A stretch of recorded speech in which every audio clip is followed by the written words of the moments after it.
All right. Good evening, everyone. Thank you all for coming. I really appreciate that you're here. Tonight, in the open disruption office hours, we're going to talk about the latest fad with Ghibli effects.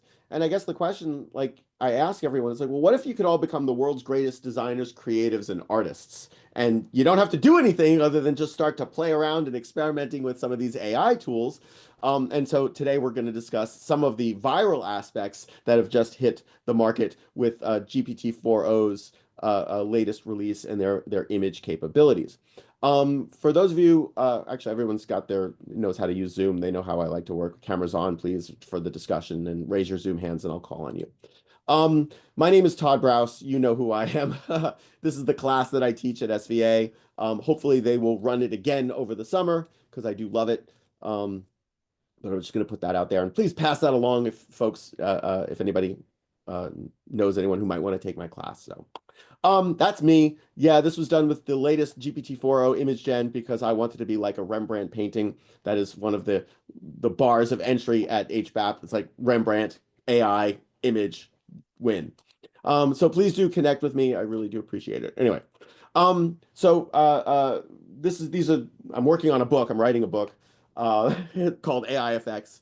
And last night, a couple of my friends were like, Todd, you should just release the first chapter, do a Patreon, do a Kickstarter. So I'm going to probably start working on just getting the first chapter done this weekend. We'll see if I could make that happen. But this is what I've been spending a lot of my time dealing with is the AI effects and the augmentation effects, the replacement effects, the transformation effects, and the acceleration effects. We already did the news, so I'm going to skip over that. But tonight, uh, uh, we're going to talk about Ghibli. And a new image generation feature in OpenAI's ChatGPT allows users to reimagine any photo or meme or whatever in the whimsical style of Studio Ghibli. The tool's output went viral almost instantly, and within a day, social media was literally flooded with Ghibli-style AI memes and artwork. This so-called Ghiblification, I don't know if that's a good word, that trend has sparked a rather heated debate.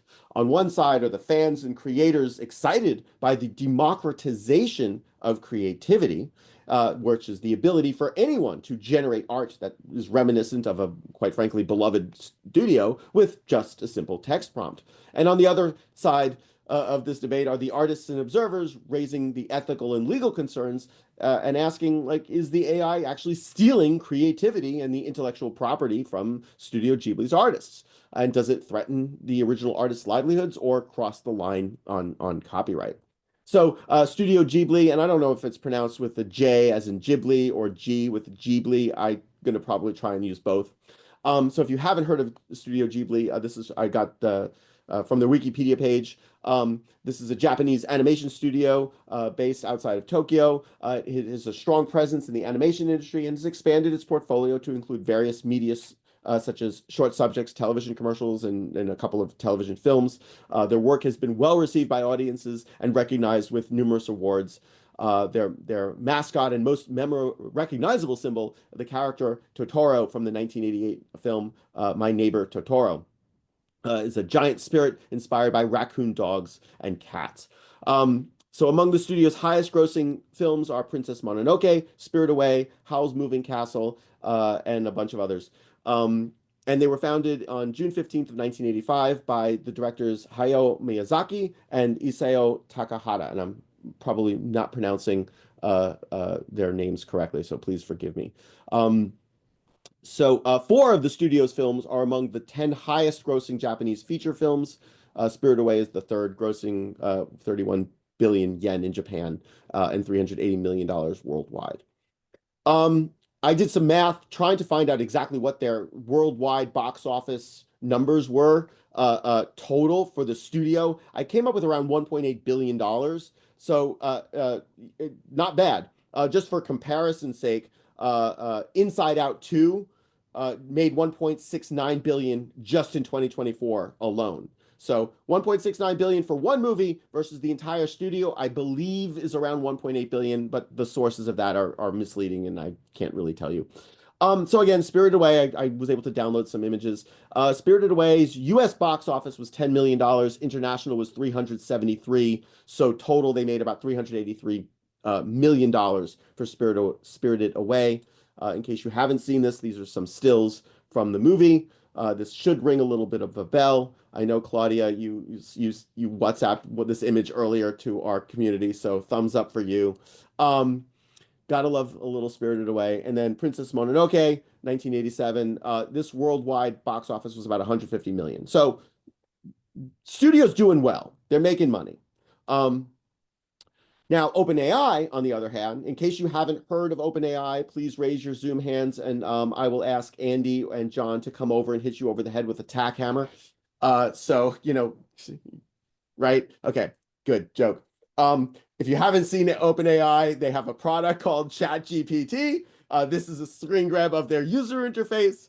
And they're the ones who are making one of the leading generative AI technologies on the market, and they've just upgraded it with their GPT 4.0. So in the last week or so, it's just gone viral. These are just some screen grabs of news off of my Google News feed. It's just nonstop. Um, on March 31st, ChatGPT image gen now rolled out to all free users.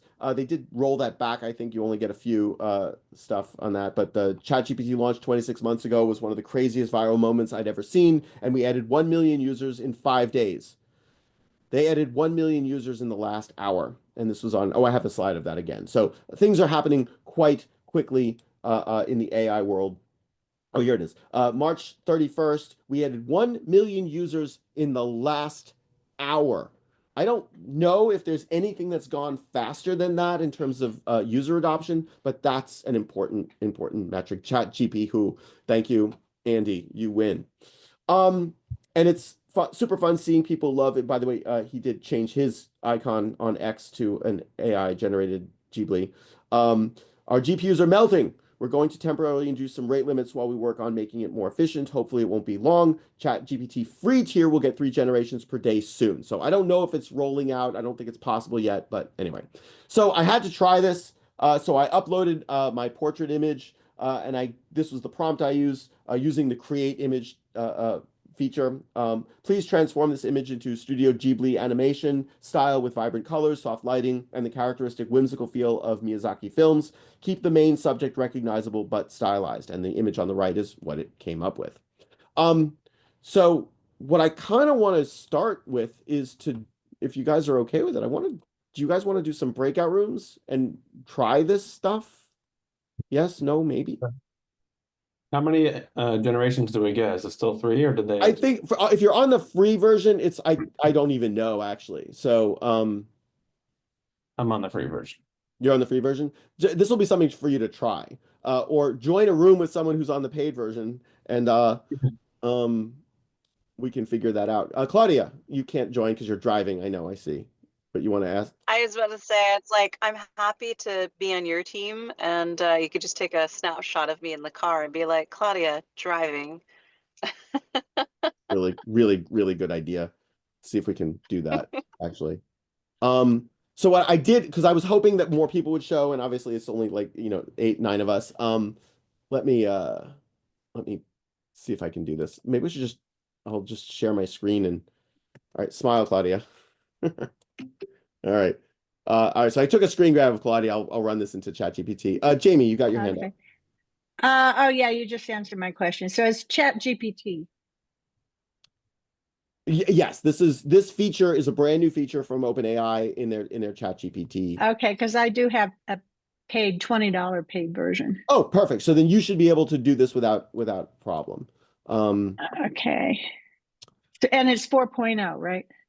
You're using the 4.0. That's correct. Here, Okay. let me pull up my screen here, and I'll show you what I did here. Bear with me. Share screen. There we go. So this is my Chat GPT. I'm using the GPT 4.0 model. And then when you are typing something, you can click the plus sign, upload a file, or click and drag it in there. But if you hit / create image, you'll see this blue create image, and then whatever prompt you use will be to drive the image that way, if that makes any sense. Can I ride the Haku in my photo? Yes, you can. So let's take the image that I just took from Claudia. Actually, I'm going to edit this down. See if I can grab a better version of this. Bear with me. Be new, save. Okay. Oops.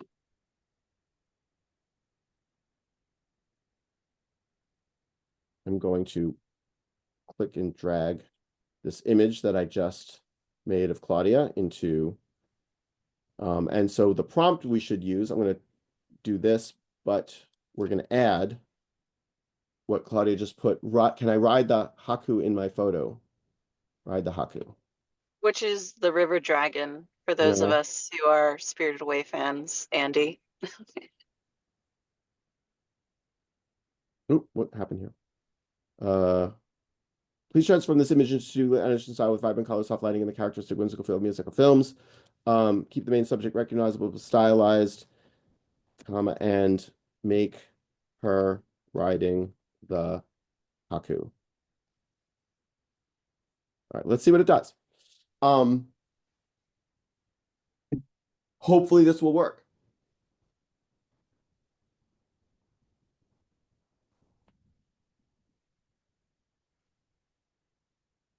I have like hit a bunch of their, oh no, violates the content policies.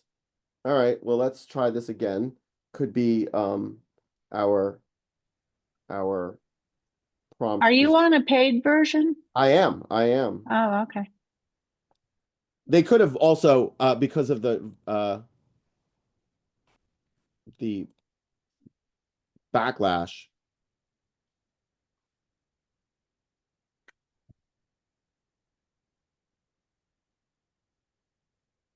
They might have like, put in a layer to prevent the use of that. Oh no. So Haku is the problem. There we go. Okay. Yes. Please proceed. Oops. Oops. There we go. So what it said was, thanks for the updated image. Just a quick note, I still can't generate the image with the character Haku due to content policy restrictions around specific named characters from copyrighted works. Thank you, ChatGPT and OpenAI, for doing that. However, I can transform the subject into a Studio Ghibli-style scene with her riding a whimsical dragon inspired by Ghibli films, keeping the magical, serene, adventurous feel without using specific characters. Would you like me to proceed? Yes. So it's now generating this image. So Claudia was not allowed to. We can't use the Haku in by name. Very interesting.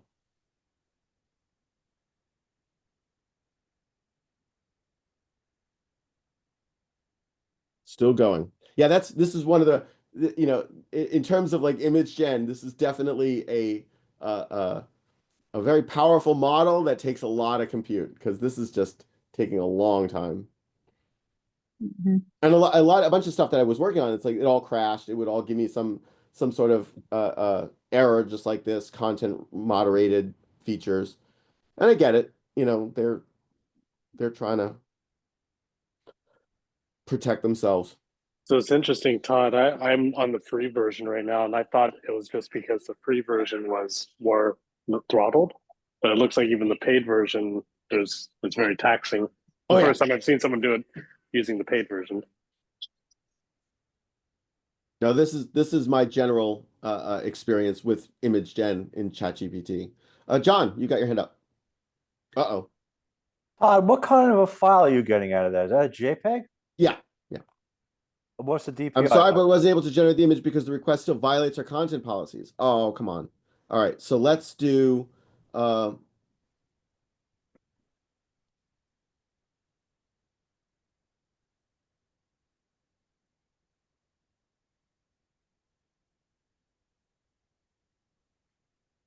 so I'm gonna say yes, please make the image using the proper content policies. This is exactly my experience, by the way.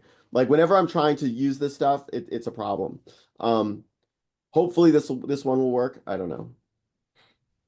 And actually, at this point, I feel like I have to start an entirely new conversation But we'll see. Let's give it one more chance. But what I find fascinating is that it generates the image, doesn't show it to us, and then censors it. So explain it to us. What is violating of content? Oh, good question. It said right here. I still can't generate the image with the character Haku due to content policy restrictions around specific named characters from copyrighted works. So Haku is the name of the character. Oh, but So you they're did saying not. no, you can't refer to that because it's a copyright. Oh, Yeah. you So they refer. are. You think you just upload the picture, right? Well, What did it say? that's the picture. That's a screen grab of Claudia on Zoom, which I just copied and pasted and edited out there. But I'm asking it to create a new image based off of Claudia in the style of Ghibli, but of riding a Haku. And they're like, no. Oh, okay, okay, okay. I have a sneaky suspicion it's going to fail again. Yeah, So Haku is protected right now at the moment. correct. All Yeah. right, so let's just try this again with a whole other image. Create image. Why don't you just ask it to remove the dragon part? And Yeah, I'm going to go back up here.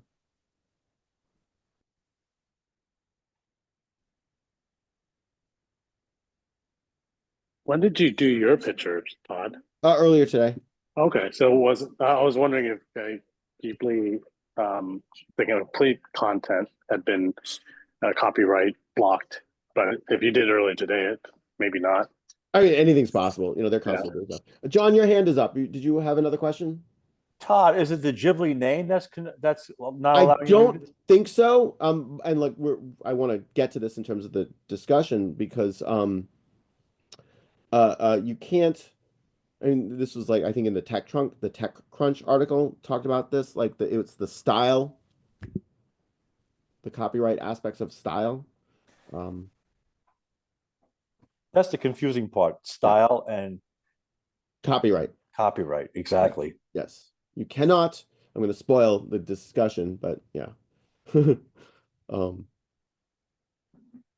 Hoping this one works. It could also be Claudia. It just could, whenever Claudia like is just in an image or just like in something, like the computer crashes relentlessly. Claudia, did you copyright It's because yourself? I'm copyrighted. Yeah. Yeah, thank you. That's exactly where I was going. It's like, Todd, Yeah. This is the trap, I didn't know if Todd. you knew, but I'm It was copyrighted. a trap I the don't whole think it's time. Claudia as a copyright. I think it's just Claudia as a person breaks computers and is like the AI spoiler, right? Is that it? I don't know. So Todd, it just worked for me. Oh, good. Okay. Uh-huh. But so what I want to do is I mean, look, this is up to you guys. Do you want to run some experiments and play with this stuff and in breakout rooms, or do we just want to like hang out here and just discuss? There's not a lot of us here. I say we just stay here. I say we Okay. stay here because this is not my computer; it's my wife's. So Got it. Okay. So we will not do breakout rooms. Oh, did it fail again? It looks like it failed again. I'm actually trying it as well to see if Oh, it's going to good. convert my image. Still violates our content policies. All right. So now we're gonna just do a new So I wonder what you're using. meaning. Your prompt. I'm going to give you my prompt because Oh, it yeah, just please. did it right away. I'm going to put it in the chat. Yeah, let me use your prompt. I want to use what you did Okay. and not mine. Okay.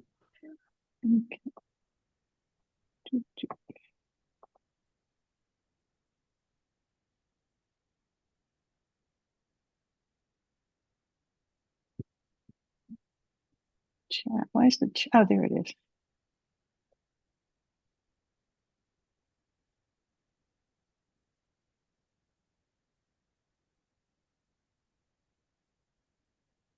Okay. I love that. Doot, doot. Let's see what it does. It could just be Claudia. And I like that explanation, right? It just that works on another, Well, that was basically yours, but I didn't finish it. yeah. No, this is good. So it's not going to ride it on the dragon. So who knows? We'll see what happens. Um, Is this really want because this to work. I don't show up on time for the for the startup socials or the after hours and the Yeah, disruptions and stuff? Yeah, I'll take it. I'll take that.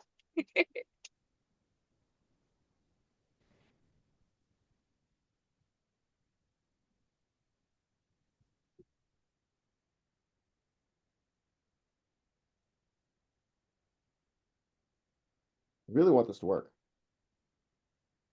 And think about the compute that's happening here. I mean, this is obviously they're rate limiting it, and but this compute is extensive.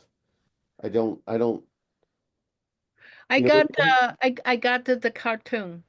you got one? Oh, cool. I got one real, Yay. yeah, but tried the second time it was showed me. Did it give you an error as well, Dion? No, no, first one it says I encountered an issue where generate the image. If you It did. like, Yeah. I can try again. So I say try again, and it showed me. Do you want me to show you? No, I will put it in the Zoom chat. Zoom? Copy the image into the Zoom chat. So let me, while this is rendering and doing its thing, let me just show you. So I went on to X because why not? And Ghibli-style is one of their things here. So you can kind of see what people are doing with this. Um, I don't know whether I should be commenting on any of these things, but I think they're impressive. Um, This is it. oh, cool. She's the second place, NFA professional and then UNC women's basketball player. Nice. See if I Right can. now she's coach.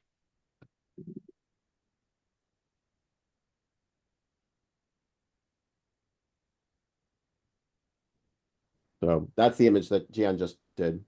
So there's a lot of stuff that's, I mean, political, obviously. Uh, Yeah. That's good.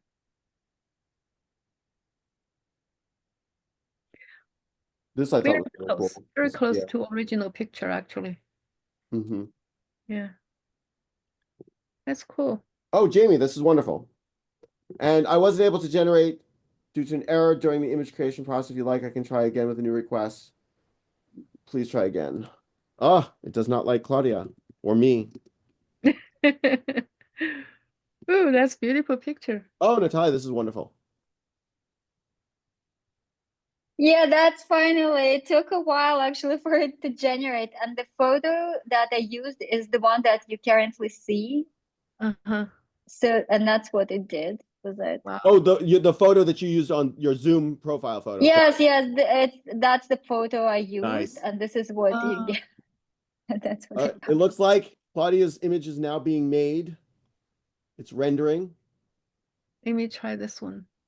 Claudia, can you see? Oh, you're driving. Never mind. Oh, this is great. It's got the car. It's got the seatbelt. It's got the braids, Wow. Copy. and it's got your arm. Yeah, Got that? that's pretty cool. That's rock solid. That is Yeah. absolutely rock solid. Claudia, I'll send it to you. Wow. So yeah, that's what I wanted folks to do in the breakout rooms. Um, and just take a look at Even the with stuff. all the hiccups, it's a lot faster than commissioning his studio to make one, right? Exactly. Yeah. By the way, this is the worst it's ever gonna be. Like it's only gonna get better and better and better and easier and easier and easier. Um, like I love this. This is amazing. No comment. Very political. So like, and actually, I mean, I don't mean All to, right, I don't I'm want to take this back. in. Oh, you're back. Welcome back. I don't want to take this in a negative way, but the political commentary in this style, is something that people need to be aware of that it is possible. This is actually, wow, Mad Max. They did Ray Chu from Luma Labs. Okay, that's very good. Um, but this is kind of one of the things that I really want to want folks to discuss and how are we addressing this and from a discussion perspective, like that, this is the thing that I kind of want to hit on. It's like, well, you know, what does it mean for us to be able to do this? And wow, geez, Lana Del Rey, war films, Kingdom of Heaven, what is it? Full Metal Jacket. The AI version looks better. No comment. Um, that's awful. I'm so, my God. All right. Anyway, so what I So should, that's cartoon now. yeah. So all right, that's enough of the. Oh, this one was good. The what do you call it? That element, From right? yeah. All right. So my question is that I want to, you know, like just move into a discussion here. Let me share my screen because I want to ask folks what your thoughts are on this. And you know, can you guys see this? When generative AI generates art in this Ghibli style, this iconic style, is the result a creative homage to Ghibli, or is it high-tech plagiarism? Is this just like blatant theft? And I want to know what factors you think lean one way or the other way. Is this an homage or is this plagiarism? And I'd love to hear from you guys to oh, Gian, another Rams. I'd love to know what your thoughts are on this. Anyone want to start off? Is this an homage or plagiarism? Uh, John. Well, I don't. Oh, Yeah. what are we plagiarizing? Are we plagiarizing a style? yeah. We're I mean, plagiarizing an artist. well, in this case, it's an entire studio that was done in the style of an artist. So it's not, are these original characters that they're creating? It's not, I'm trying to differentiate between, like, what's the difference between me saying, take this picture of Todd and put it in a Rembrandt type image type and blah, blah, blah, blah, blah. You're copying the style, but you're not copying. What are these models trained on? Are they trained on? Okay, we're going to get to that, but that's the great question. What are the models, the training data? The training data is arguably the content of Studio Ghibli's images. So is that, you know, and that's later on in the discussion, but that is an important point. What is this? I can't spell. What's the training data? How does this play into this? But is this an homage or is it plagiarism? You know, and where do you draw the line between imitation or inspiration? Hey, Todd, can you Yeah. maybe take this one step back and describe in your own words homage and plagiarism? Well, plagiarism would be copying without permission, and it's just like you know, taking someone else's words. An homage would be an honoring of that style. What do you Is think? like are like tribute bands? I don't remember how tribute bands deal with the copyright nature, but are those kind of like homages? To an extent, yeah, tribute. Okay. But there are copyright laws that they need to follow. So do And they have to like money, pay for the rights to do that? yes. Okay, so it's not a good example. But yeah, I was going to say, do tribute bands kind of fit in this? But another aspect that I would say, apologies for just speaking up, but is there money being made off of this, right? Because if they provide an image and say it's of a storefront and people walking in and out of that store and they're using that for marketing their store and selling their products, you know, people, they have a love for this image and style, and they're like, hey, I'm going to come. They're kind of cool, you know, they have this marketing, I'm going to come and buy more stuff. Right. Now they're kind of creating value out of someone else's style or work. Whereas people posting on the internet and they're just, or even sharing images inside between family members, and there's no value other than just the fun, like the stuff we're sharing here on Zoom. Right. I'm almost inclined to say, and maybe that's where you're calling homage, right? I'm always kind of saying that, hey, there's no value being created for personal, you know, wealth why can't you do it? But it is that's kind of maybe my thoughts. And Fabiana put in the Zoom chat that there is money being made. It's in 1 hour, 1 million people subscribe to OpenAI. That's money going to OpenAI. So where do we draw this line between the inspiration and the imitation of the art? And Fabiana's pointing out, wait a second, this is actually, let's look at the, I mean, thanks for asking that question, Andy. Where's the money being made? The money is being made by OpenAI. All right, everyone's also had their hands up, and they've lowered their hands. So I'm going to go to Claudia because her hand is up, but then I'm going to go back to everyone else who had their hand up. You can skip me because I can't tell if my connection's really good. So can you guys hear me well? I can hear you. Keep going. Okay, so I'm curious if there's like a third option where this is just a free-for-all, because it's like we actually have 3 players here. We have the people who are the users, we have the originators, and then we also have the middleman. And to Andy's point, it's like, who's making the money? It's the middleman.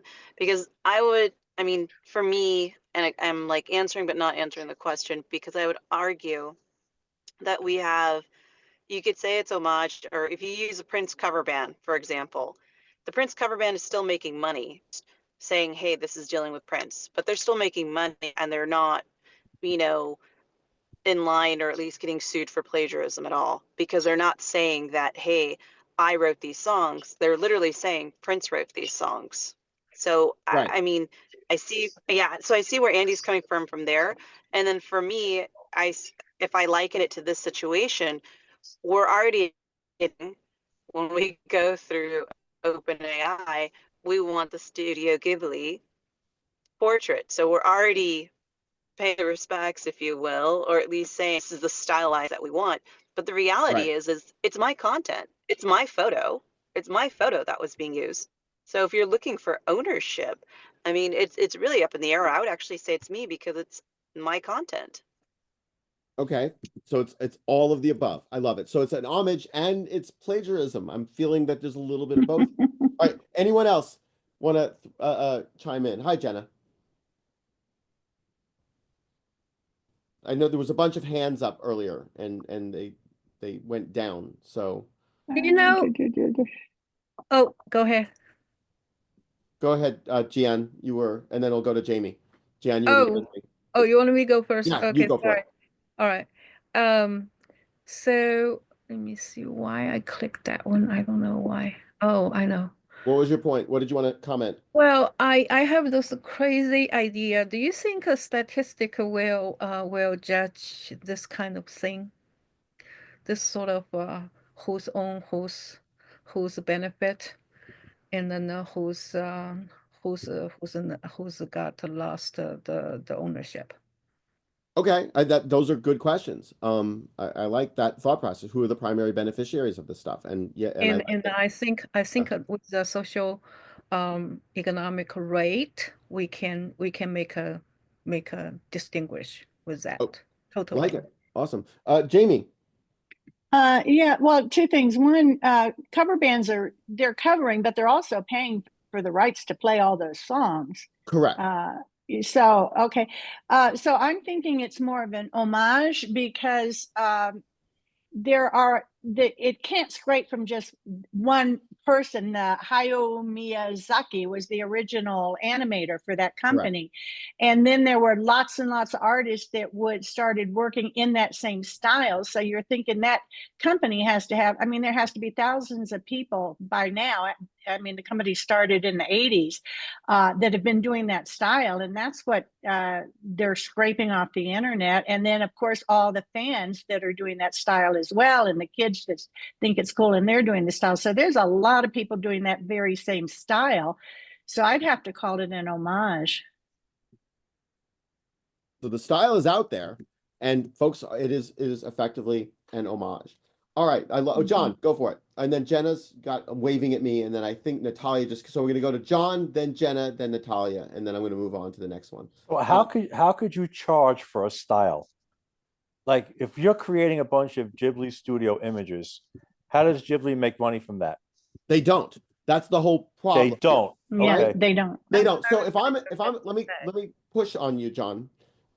If I'm an advertiser, okay, I'm a brand, and I like the style of some famous artist. What do I do? Okay, I'm the agent. I'm an advertising agency working for a brand, and we're looking at what's cool out there. Oh, so we're gonna do some, Miyazaki Studio Ghibli is really hot right now. We're gonna create an ad that takes that style of that artist, and we're gonna create our own content, our own advertisement. We're gonna sell sneakers in the style of whatever. Okay, that happens all the time in advertising, and it's legal because you cannot protect a style. And I'm skipping ahead. Copyright, you can't. There's no intellectual property for a style of an artist. So So that's then I should be able to create any style I want without having to worry about lawyers chasing me down saying, hey, that's a Disney style, or that's a Warner Brothers style. That's right. that's right. So now you can't come up to me if I create something totally whatever in any style. I can't hear, well, you plagiarized that, you stole that. But that's what you hear a lot of. That's exactly what you hear a lot of. Yeah, exactly. Um, Well, oh, go ahead. Keep going. no, go ahead. I was just gonna move. I was gonna go to Jen. But you were gonna finish a sentence, John. I didn't mean to interrupt. I'm sorry. John, did you want to finish your sentence? No, I mean, it's a gray area, Todd.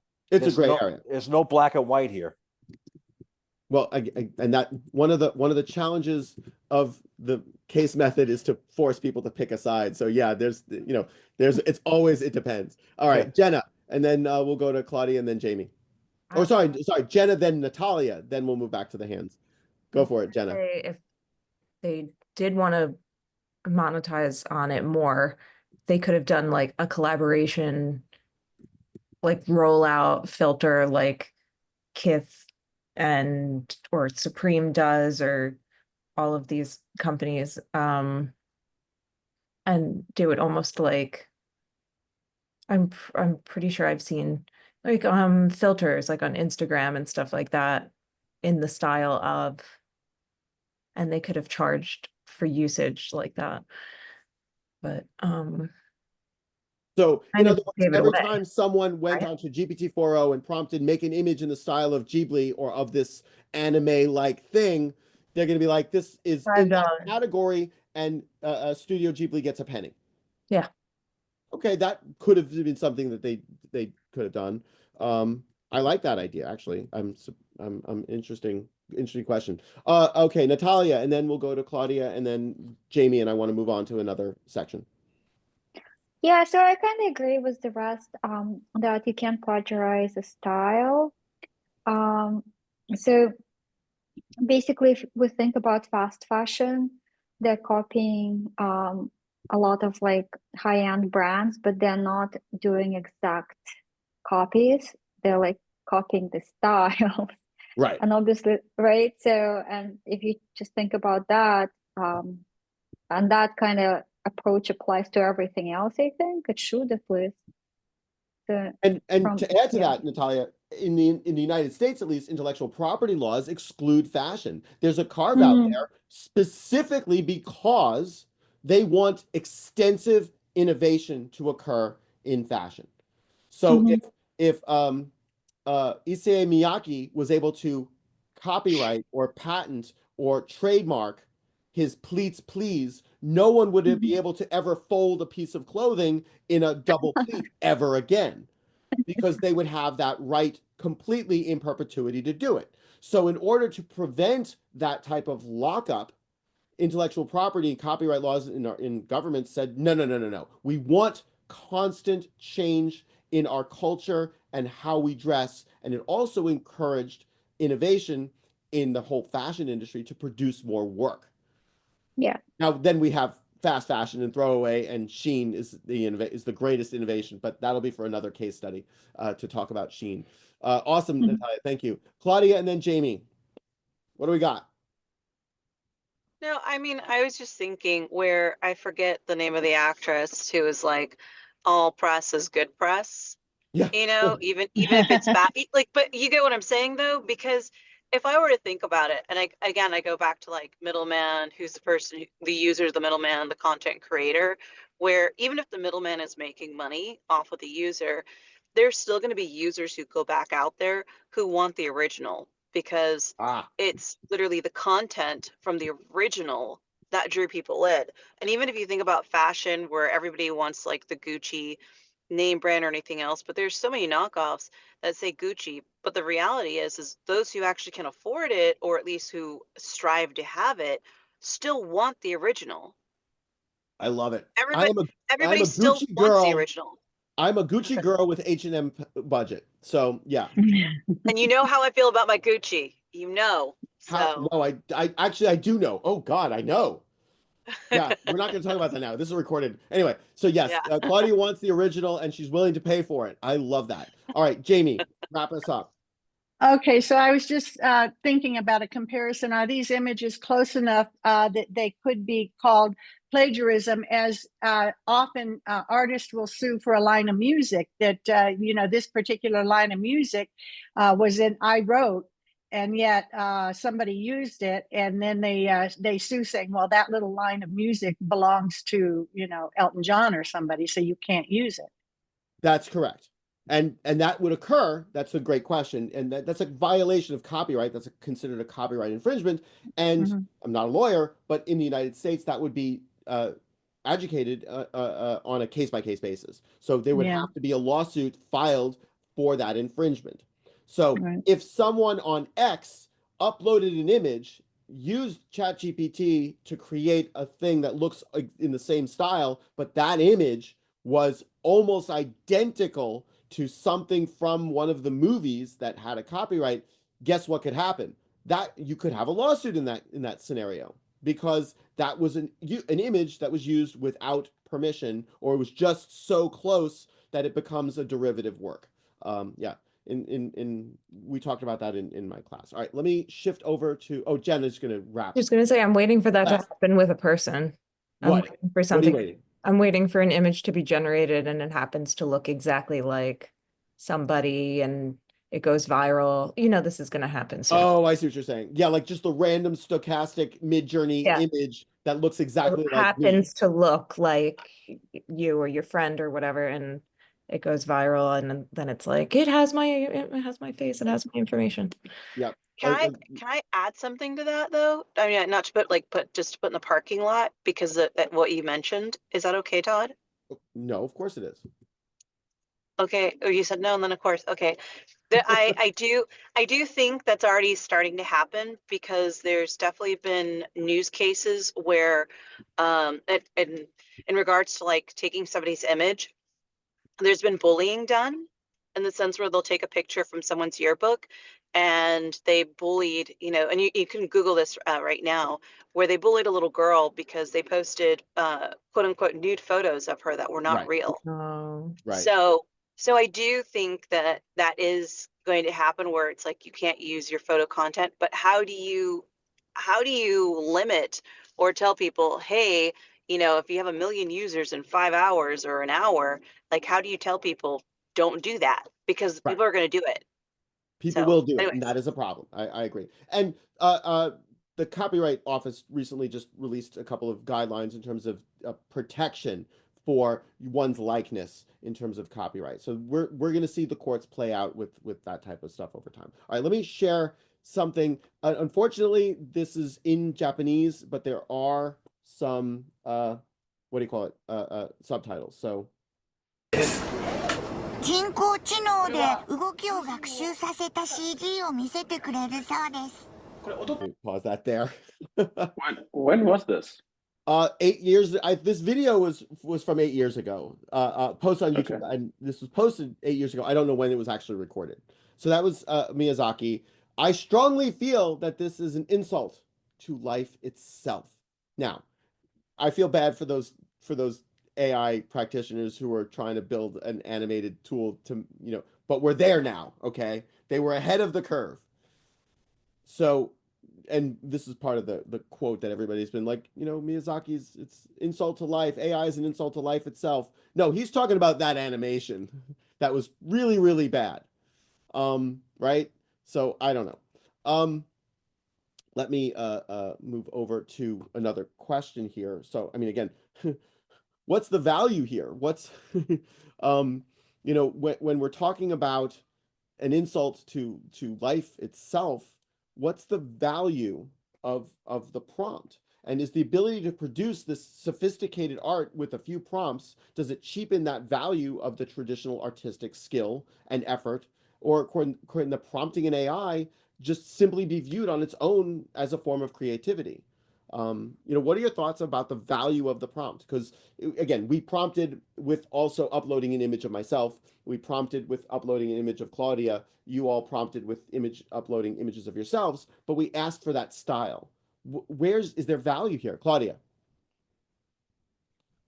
I mean, because it's Ghibli and focused on that, I mean, like the value of it, I don't really know if there really is.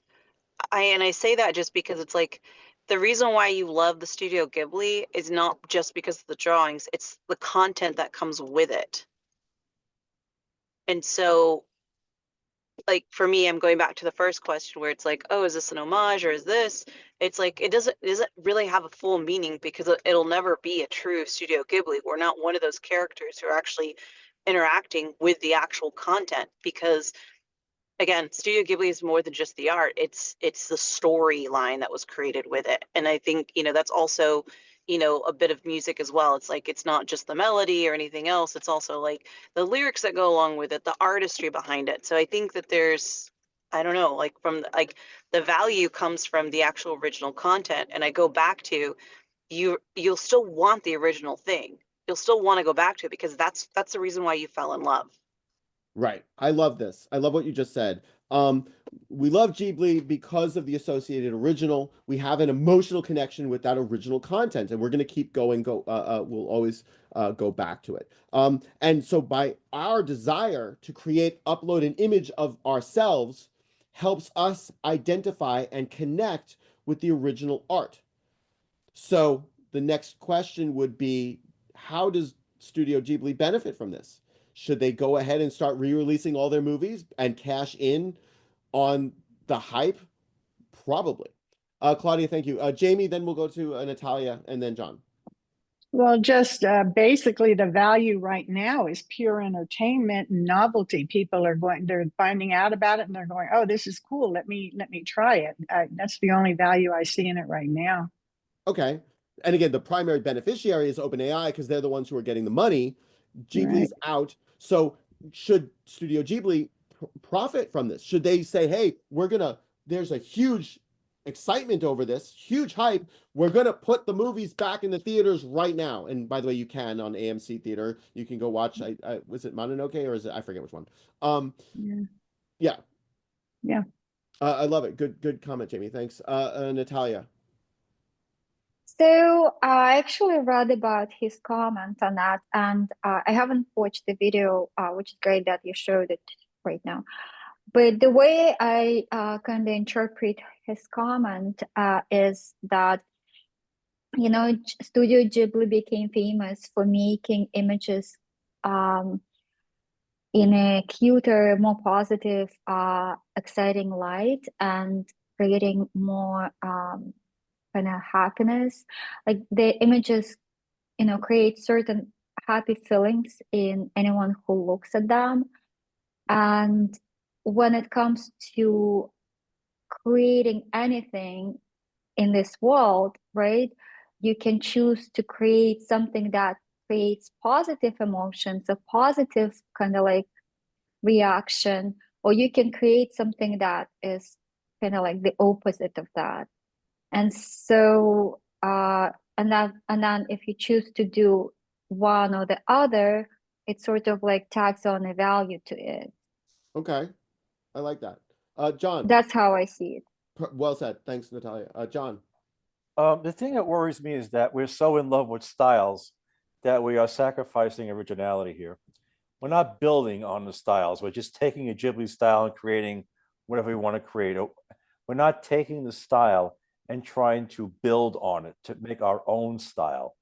I mean, it's getting to the point where everyone's just grabbing, this is the look for today, this is the look for today, this look for today. And AI affords us that luxury, but we're not improving on it. We're not trying to build our own style. And that's the thing I think is very like scary. So explain why you think it's scary. Because we stop thinking. Oh, okay. We don't want to stop. Don't stop thinking. Right. Okay, that's inspirational. That's aspirational. That's the future. What you just described. Well, Hey, because we don't want next? we just want to keep raising the bar. And if we start settling on certain styles, what are we doing? I love it. Jenna. I see it right now as like waves of trends, the same way like fashion is or other genres have trends, and the same way that social media has trends, and people hop on a trend for a minute and then it's gone and the next trend is there. And sometimes they're based in nostalgia and sometimes they're based in innovation. So actually, isn't this a little bit of both? Isn't this an innovation, a technological innovation that's triggering everyone's nostalgia? Yeah. Okay, I love it. Well said. So I guess I've Jason. Yes, thank you. Yeah, I put in the chat. You're not looking at the chat, but yeah, like what what's the end goal of like all of this? Just to make creativity just faster, easier, and cheaper. What do you think? Is the purpose of these? That's what it feels like. It feels like companies just want to, they could be creative with these tools, but it comes down to just time and money. Okay. In my opinion. I like that. That's one of the beneficiaries of these technologies is that is for some people, for the business itself, maybe not for artists. Well, okay, but then if I go back to what John Gaeta just said, was that we now have a tool that can effectively replicate someone else's style. Why don't we, as the creatives, as the artists, build upon it? Why, should we just lay there and sit and, copy, arguably plagiarize Studio Ghibli? But now where's this is the opportunity to build, to grow and move forward. So what's the purpose of this? Faster, cheaper if we want to produce what's already been done. But now all of a sudden, everyone can produce what's already been done at a very high quality, arguably, subjectively. Now, how do we move forward? So to me, this is a democratization of creativity. And so again, and we've talked about this, one of the primary beneficiaries of this are the organizations who want creative works. But is it just simply a copy? So what do you think, Jason?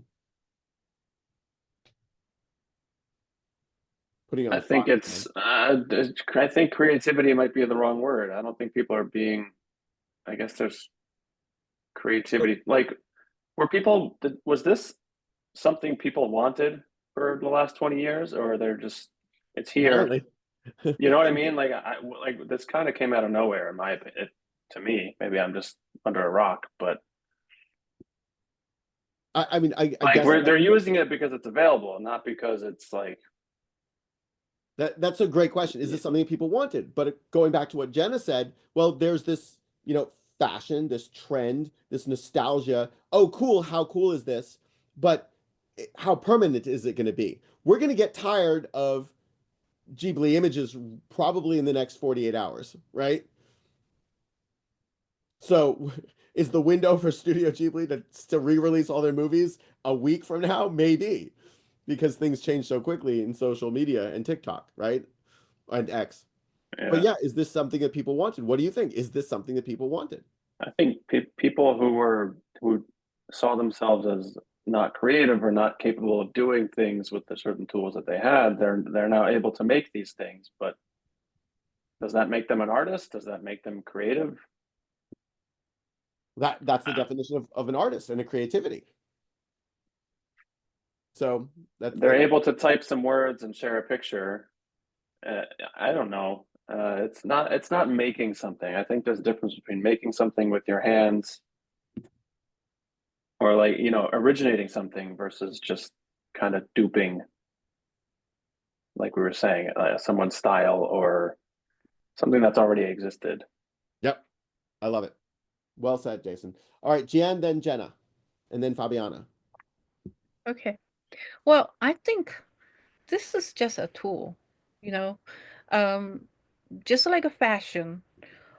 In fashion world, only that top few brands that win everybody's attention.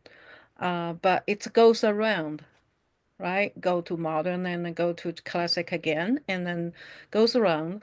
I think those kind of tool is really, yes, right now, temporarily, those company making money, but it giving the society a free tool that really populates most average people able to use the tool that able to practice their brain, I believe. Okay. So the So average. it's like a general education. You raise the education level of art in a better level, and then practicing, those average people able to want to do, and then which they don't have a basic skill, only those artists has, but they do have certain ideas, so they can use the tool and Beautiful. create something they enjoy, that Ah, only themselves enjoy, and not necessary to sell or anybody. I think this is a good thing. This is like a cultural what do you call that, crystallizing or up level of what do you call that, um like a civil society. beautiful. Well said. And I really like the fact that you're thinking about the average user and an average output, because you're thinking about a population of people who have access to these tools. John was pointing out, well, as outliers, as creatives, as artists, we really should be looking upon this stuff as a tool and pushing ourselves, raise the bar. How do we go about doing that? And I think that we're starting to put all that stuff together. So Jen, thank you. Jenna, then Fabiana. I agree with what Gian was just saying, that this isn't like an expression of fine art necessarily. This is marketing. This is rolling out a new tool to how many more people signed up to use ChatGPT just A because million in they an hour. heard of this.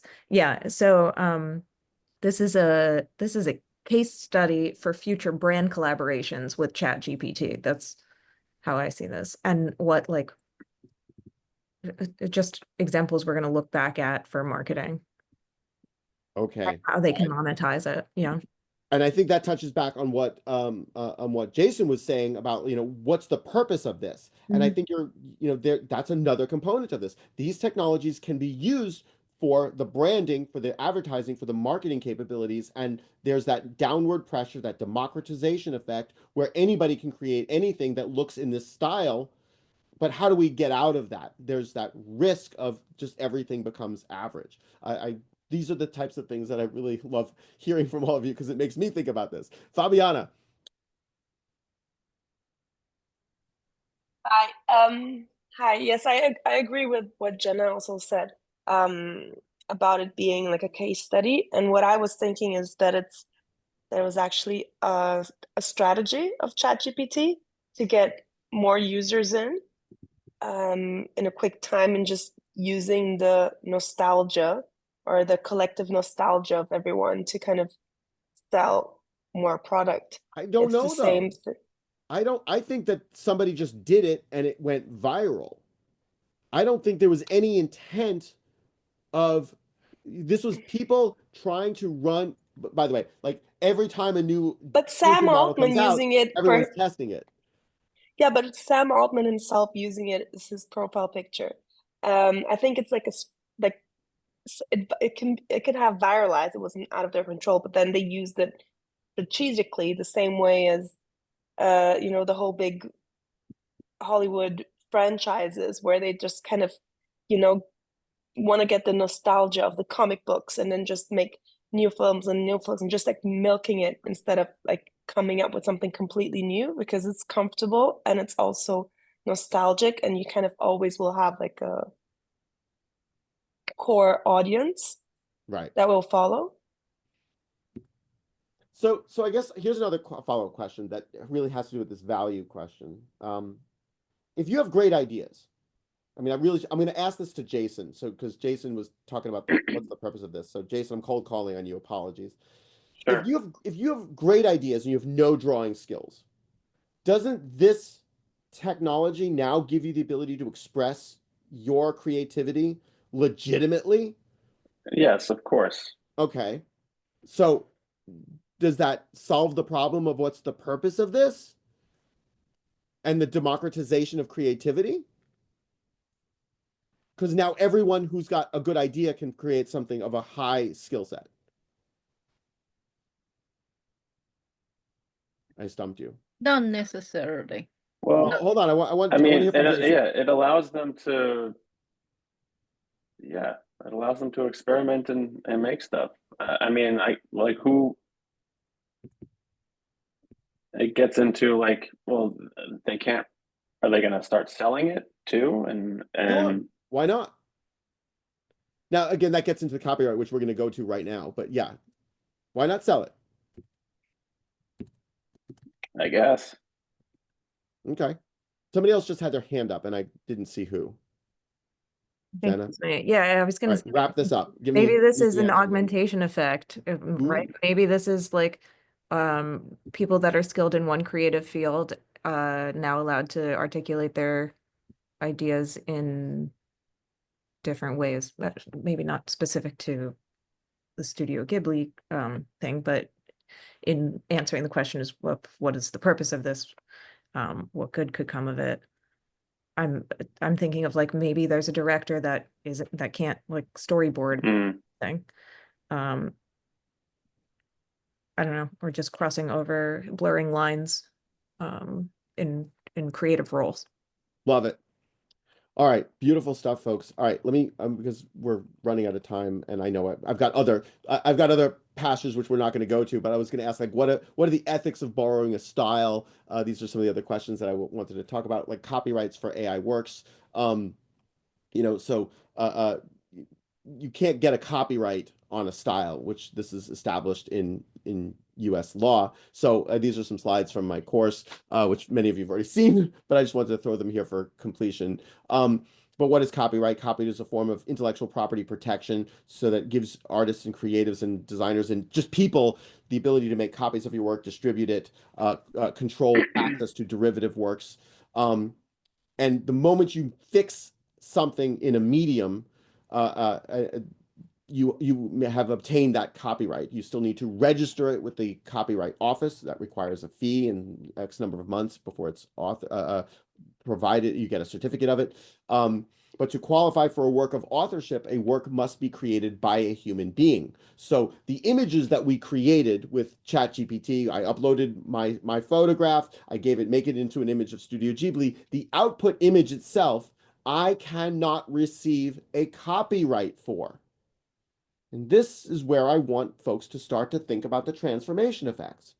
If I can't control my image that I created out of ChatGPT, I can own the image. I just can't get a copyright for it. That means I can't stop you from using it. Right? I can't stop you from putting it on a t-shirt and selling that t-shirt. Like Todd Ghibli, I don't have the ability to stop that easily. So because an AI created that, that's something that we need to understand, and we have to think about this. What is the marketing components? What are the business components and the transformation effects, the new industries, the new ecosystems that will arise when we can create all sorts of uncopyrightable content? And where should we use that, and where should we not use it?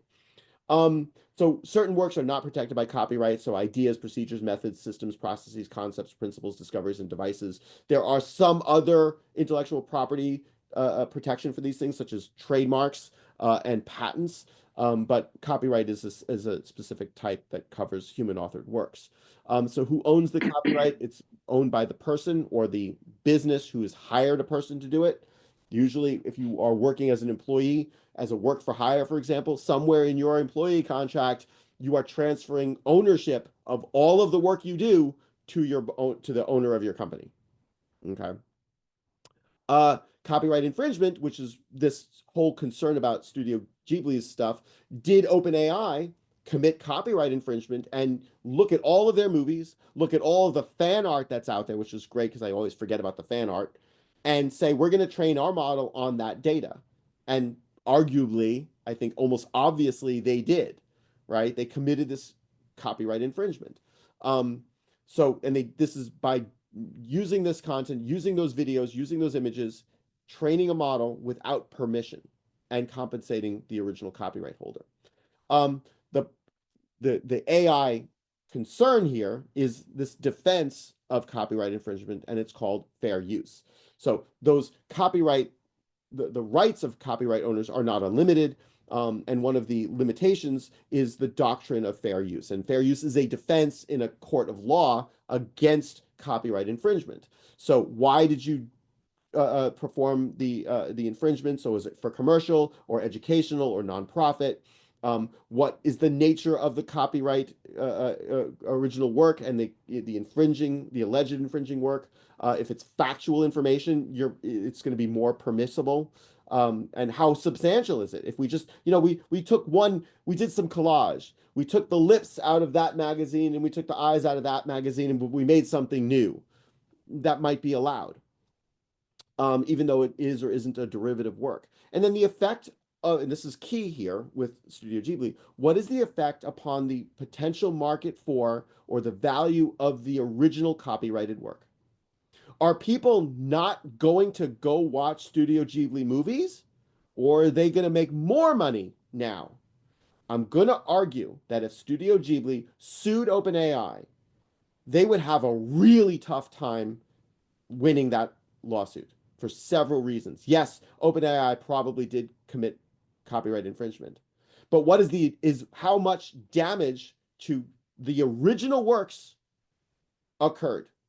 Practically none. And a strong argument could be made that they're making more money now because everyone's watching their movies again. So in my class, I've asked folks, do we not want to be trained by AI, or do we want to be trained by AI? Do we want to be showing up in Google as, our name, our website, our portfolio shows up in a Google search because you're in the directory of the internet? Or with these AI tools, do we want to be in the directory of human knowledge? And is that our legacy as these technologies get better and better and better? That's something that each of us has to ultimately decide. So fair use is that defense for copyright infringement. So yeah, Studio Ghibli sue OpenAI, sure, why not? And the other thing that I wanted to point out was, Jen, I'll come to you in a second. There is a difference between copyright in the United States and Japan. Japan allows AI to be trained for copyright purposes. So as long as you're not enjoying the original, and you're using it for machine learning, it's fair use. So anyway, Jenna, you were going to ask a question.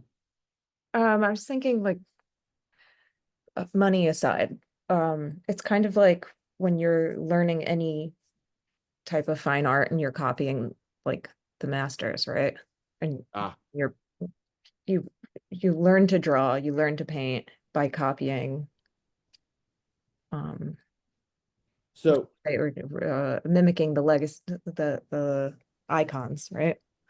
That's right. There's a twisted modern version of that, and that's exactly right. This is I'm going to just skip ahead. Minus the money, except the difference here is money. The difference here is OpenAI is profiting on this.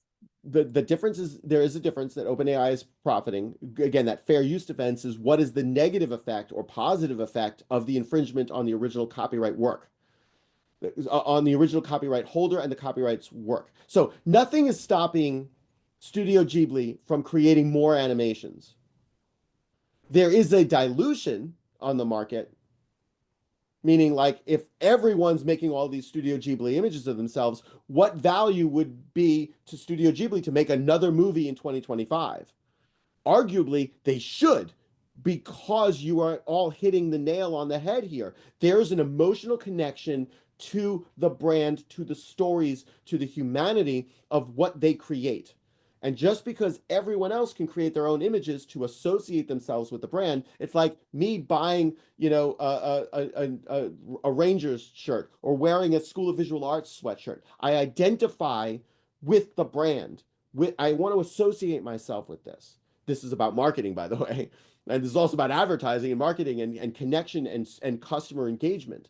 So that's the opportunity. And you have to look at this holistically and see where's the effect. Andy, I know you want to say something. But not all artists are the same, though, in regards to like what Ghibli is doing. I mean, he's got his work is not one dimensional. And I think it was mentioned there's a story behind it, there's music behind it, it's a complete package. But one way to measure that for certain artists is there are live artists today, and we're not talking about like Rembrandt, but artists today who it's more one dimensional. They create a painting and they make their money by having people commission them to make a painting.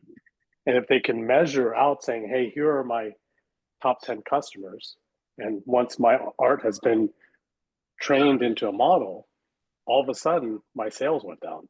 And these customers are still producing things in my style, Correct. but I no longer can make a living. So there are certain artists could make a claim towards that. But you could make a claim, I don't but think you can't defend it.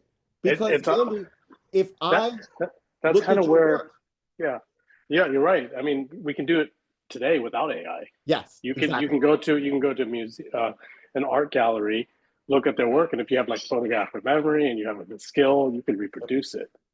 But here's one thing, and if I were to say an example case, if you guys, most people here know Bruce Willis, right? Yeah. And if you guys aren't aware, two components that would kind of tie this together, at least one thought I had was he has a little while back, and I don't know if he already recognized he was having some mental issues, but he commissioned for an AI company to take on his voice and his likeness. Metaphysic, I think. Yeah, I don't remember the guy. You probably know a little bit better than I do, but I remember that he, on his own willingness, said, I will give you 100% rights over my likeness, my sound, my voice, my image, the way I say things. And then from that point on, he can live beyond his mortal life. Correct. The interesting part of that is he became obviously ill and he can no longer do that, but his AI self can. The part that I struggle with, and I wonder, it brings us back to humanity, is there's no agency here.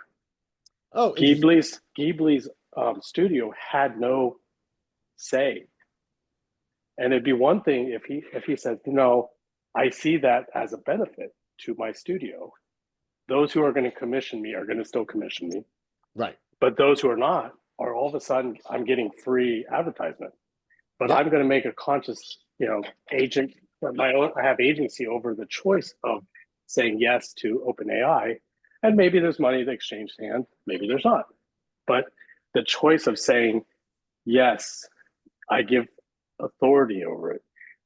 Again, that kind of links back to humanity, right? If humans all of a sudden lose our agency over choice, I think there could be some ramifications to it down the road. I love that. Yep, I'm with you in the agency and choice. Now, again, looking at this from the other side of perspective, shouldn't industry, people, individuals, companies have the agency to create these technologies and innovate? So that agency goes both ways. I, as an artist, like Andy, I love your artwork. I looked at your stuff in the gallery. I looked at your portfolio, and I'm so inspired by it that I'm going to make Andy-like works, but I'm going to call it Todd because I'm going to put my name on it, but I'm so inspired by what you've done that I should be morally, ethically, business-wise allowed to innovate and build upon what I've seen and learned. And that's where we're at in terms of the morals and ethics with AI. All right, I just want to, I know we're at time, so I want to just wrap up with a couple of things here. But this is an article, Studio Ghibli's Princess Mononoke IMAX re-release earned more per theater than any other movie in the country in its first weekend in its re-release. So they're doing okay, and they're doing better. Their Hidden Gem movie is getting a first ever cinema release in Japan. So they are executing on this. I think these were older than the most viral stuff. So hopefully this is good. And then when it comes to copyright, OpenAI's released this paper in March. Their proposal for a US AI action plan, there's extensive stuff in here. It's worth a read. But they talk about copyright and promoting the freedom to learn. So this is their nice way of spinning and placing a marketing term on the what are the rights here? Where should the courts, where should Congress in the United States focus their energy in terms of AI as an industry? So American copyright law, including the longstanding fair use doctrine, protects the transformative use of existing works, ensuring that innovators have a balanced and predictable framework for experimentation and entrepreneurship. They are arguing for the freedom to learn. And by definition, what is machine learning? It's learning. We are training a machine learning model, a deep neural network model, on the patterns and existence of the training data. That's fundamental. So if I look at Andy's artwork and I'm like, oh my God, I love Andy's work, and I'm going to make my own in Andy's style, but I'm going to call it Todd's, I'm allowed to do that. So why can't a business, or why can't a person look at the world and use technology to make the technology learn? This is where we're going with this. A copyright strategy that promotes the freedom to learn and avoid forfeiting our AI lead to, this is the PRC is China, by preserving American AI models' ability to learn from copyrighted material. This is actually a very compelling argument, I must say. In the United States, we have certain levels, certain types of intellectual property law. Other countries do not care about our intellectual property law.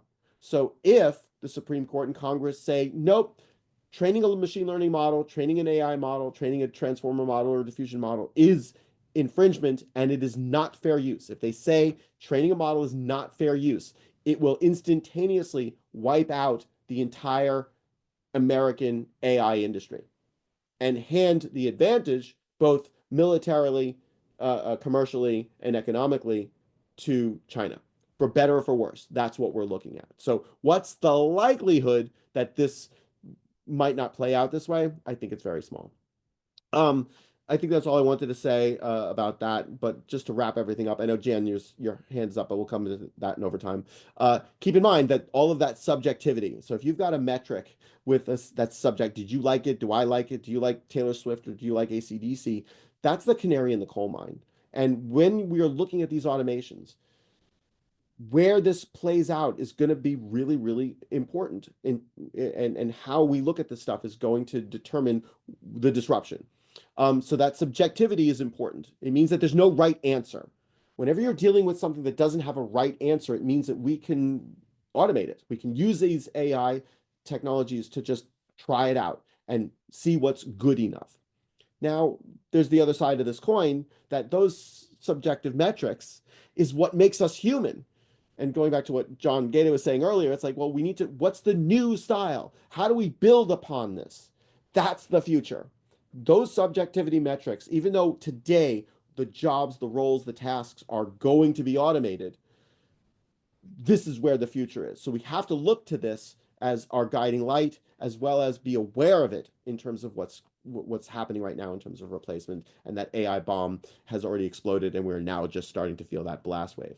And then the good news is, because I love quoting Steve Rader, humanity will not run out of problems to solve anytime soon. And Andy, by the way, I had a meeting with Steve last week. He says hi to everyone. So keep in mind the art of the possible. And thank you Steve. all. Yeah. Thank you all for joining and coming and hanging out with me for this. I hope this was a lot of fun. And what else do I think that's all my slides. So I'm going to stop sharing. Jan,